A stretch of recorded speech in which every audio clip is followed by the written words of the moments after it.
Oi, gente, tudo bem? Vim mostrar para vocês o meu Comigo Ninguém Pode. Esse Comigo Ninguém Pode meu é mais claro. Aqui, eu gosto de limpar as folhas ou até mesmo jogar água para ficar mais limpa as folhas. Aqui soltando uma folha, que lindo. Está bonito meu, né?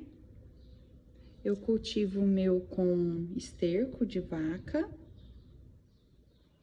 É uma planta que gosta de água, né? Vocês sabem? E aí, vocês gostam dessa planta?